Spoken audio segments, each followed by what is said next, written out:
Hey guys, it's Misa, and I'm just getting ready to show you how to, or a couple different ways to customize this RoseSkull frame in Adobe Illustrator.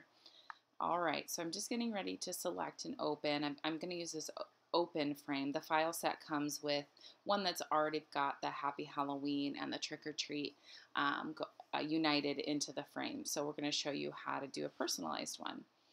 All right, so I'm just going to select this and drag it into Illustrator. All right, and so here we are. Zooming out a little bit so you can just kind of see. All right, and so the font that I really like to use is this spooky Halloween font that I got on My Fonts. I'll add the website to the listing. It was on sale for like $5, and I love it. So I'm just going over to the Type tool, selecting that.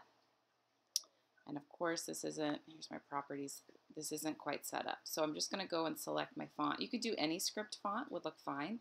I just like this Spooky Halloween because it's Halloween. And I'm going to go ahead and change how big it is. All right, going to have my selection tool and just kind of move that over where I can see it a little bit better. Okay, back to the type. And I'll go ahead and change this. Delete, delete. All right, and let's go ahead and do one for my friend. Okay.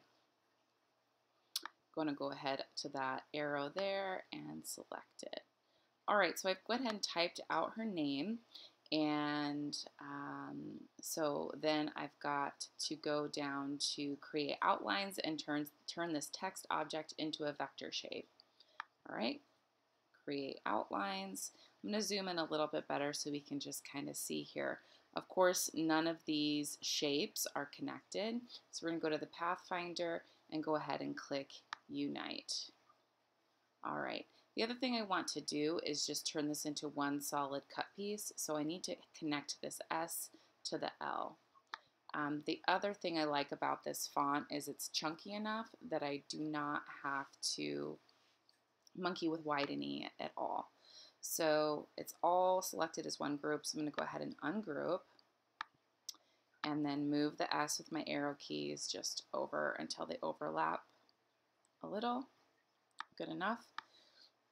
Click and drag to select everything and then go back and unite in the Pathfinder. And you can see now that this is just going to cut out as one solid piece. I'm going to zoom back out here. All right, and then with this selected, I like to hold the Shift key down just so I don't distort the text too much. And I'm just going to pull it kind of across until it overlaps. And just to make sure that I'm not too off center, I'm going to drag and click through everything. And then I'm going to go to, there's little shortcuts with a line here. And I'm just going to move it to center and move it to center.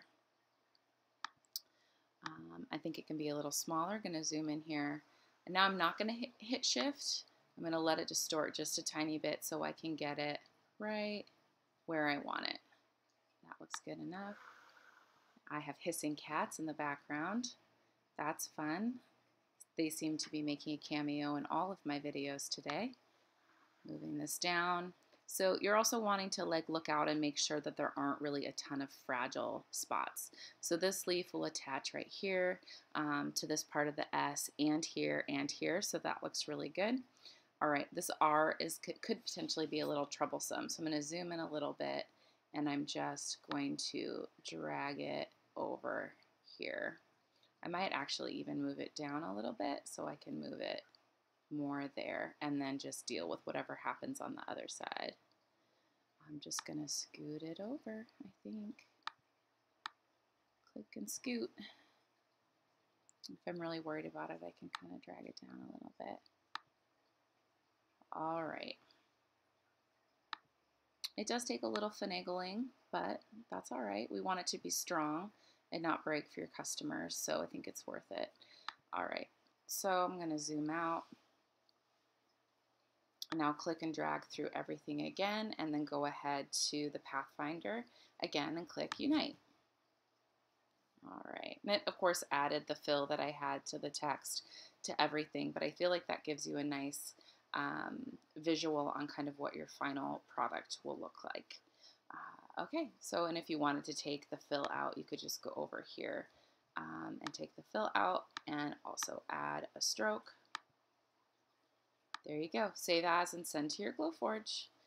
Thanks so much.